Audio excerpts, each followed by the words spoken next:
So I chose this title because we're a young program and because, as anyone that works with active substance users knows, they get restless sometimes. But I also chose it because of the work that we do, I don't have to pay for cable. We go to work every day, and it's better than any soap opera you could ever imagine. And there's never a rerun.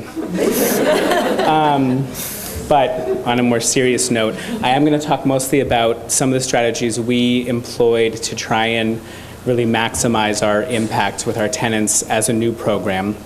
And I just want to say before I start that basically all of these strategies came from the cumulative experience of work that other CUCS and Common Ground buildings have done. So we have some of the people that work in some of those other buildings. Thanks for all the wisdom. So to start, the Hegeman is 160 units of permanent supported housing. We're in Brownsville, Brooklyn, and we opened just over a year ago. It's a collaboration, as Anna explained, between CUCS and Common Ground. 100 of the units are special needs, either through DOHMH or HASA, and then 60 are community and low-income units. And before breaking ground on the Hegeman, the property developer, Common Ground, spent a lot of time in the community of Brownsville, meeting with the community board, but also in small focus groups with community members, really getting ideas and opinions on what the program should look like and who should be housed there and what we could give back to the community. And that was kind of planting the seed of getting community buy-in. We knew that the community would have a response to 160 potential substance users being dropped in the middle of Brownsville, which is already a very high-need area. So we wanted to make sure that they had a voice and they had some sense of inclusion and ownership over the program. Another one of the things that we did beforehand was we really made it a priority to hire locally for construction, for the people that ended up working there, case managers, property managers, maintenance workers, everyone that is so integral in making this model work. If we could find someone that lived nearby that had a sense of what the community was like, that could also make a good contribution to the staff, that was really a win-win for us. And after the building opened, we did go to a few other community board meetings. Then we got really busy and we stopped going to them, but we hope to return at some point.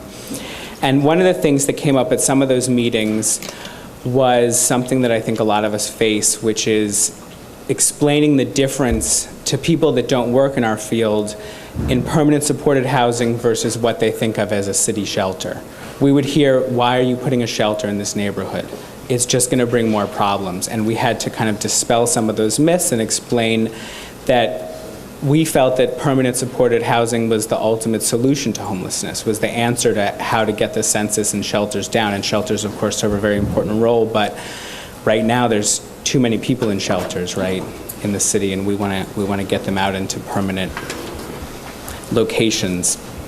The other thing we did besides attending those meetings, we also made a real effort to connect with a lot of local providers and businesses. We met with community health clinics, mental health clinics, the hospital, Brookdale Hospital is right there, and we met with several different departments there to explain to them what it is that we hope to do when we open the building, and also to ask them what the best way to work with them was, how to send referrals over, how to communicate with them, all of that kind of stuff. And we've had a very positive response to it. When we were having all these meetings, we felt that it was kind of on us to explain what we were going to bring, not just what we wanted. And some of those things were not things that I originally thought of, but throughout our conversations, it did come up that it was important to a lot of the homeowners in the area and a lot of people that own small businesses there, that by putting this brand new building in the area, we were increasing their property values. And we were also bringing 20 to 30 staff and 160 people with a fairly predictable income that would shop in their stores and, use their services. The next thing that we did after focusing on building relationships with the community had to do more with selecting the staff that would work there. And what we found was important was being very transparent right from the beginning on a telephone screen before you even have an interview, disclosing that this is a harm reduction program, this is a housing program, this is not a substance abuse program. We intentionally house people that are still active users, and that has to be okay with you. And I think that was a good thing to do, but, talk is cheap, and a lot of people said it was okay at first, and then when they got there, they were like, what? And we still have some that are like, what? What's going on here? I was relieved, though, in Katie's presentation to hear that it can work to blend the two models, so I have a few staff people that I'm going to have call you up. It's okay if some people are still active users. The ones that are in recovery still have a chance.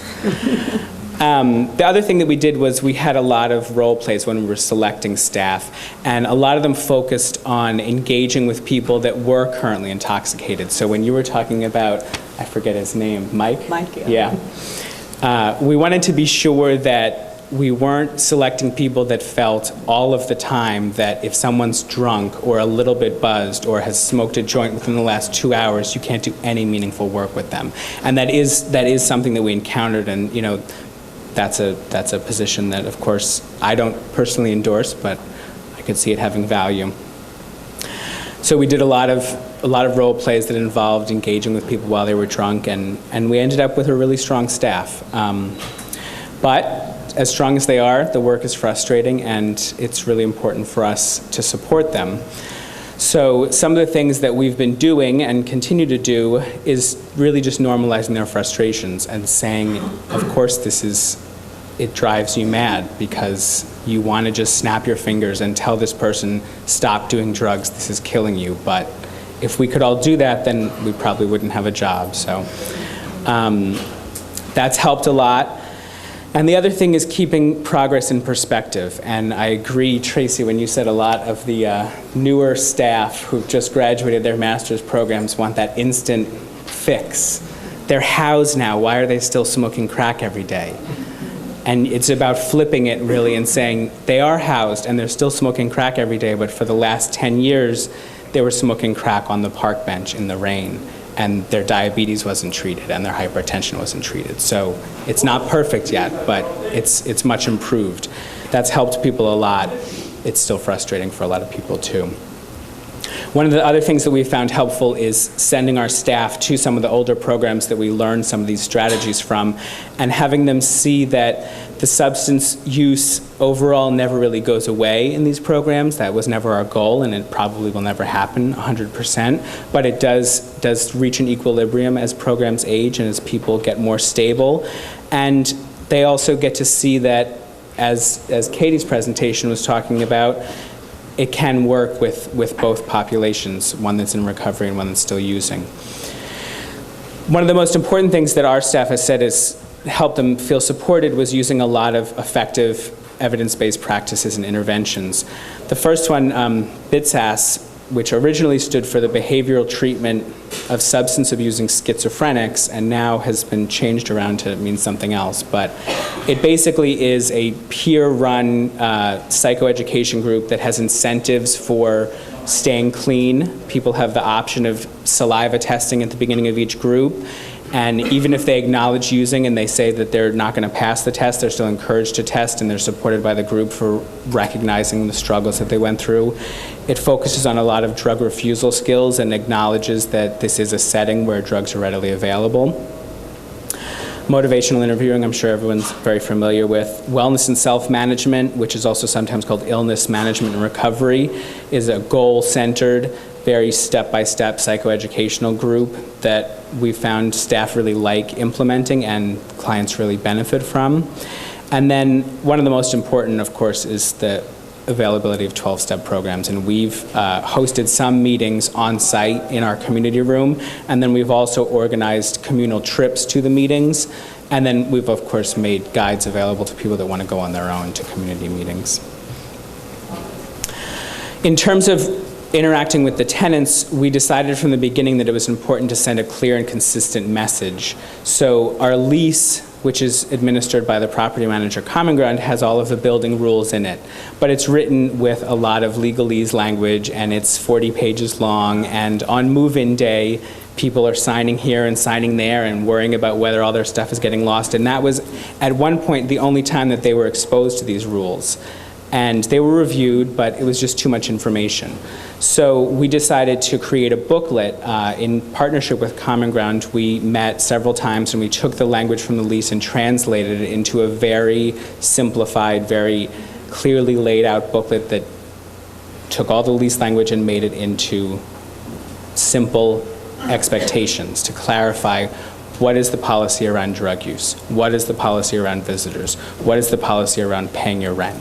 And we handed that out, and we had meetings to help people go through it. And we also intend to use it whenever we hold meetings with people after an event, a behavior event happens. So if we hold a disciplinary meeting with someone, we bring the book with us, and we say, on page 6, you can see this is the rule that we're talking about that you broke, and if you want more information about it, it's right here. So there's not any confusion, there's not any issue with accessing what the expectation is.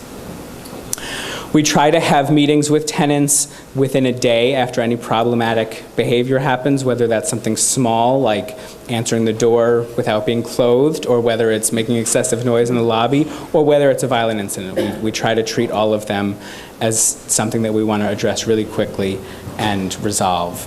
And then we also use our management meeting every week to review any tenant issues that would otherwise fall through the cracks.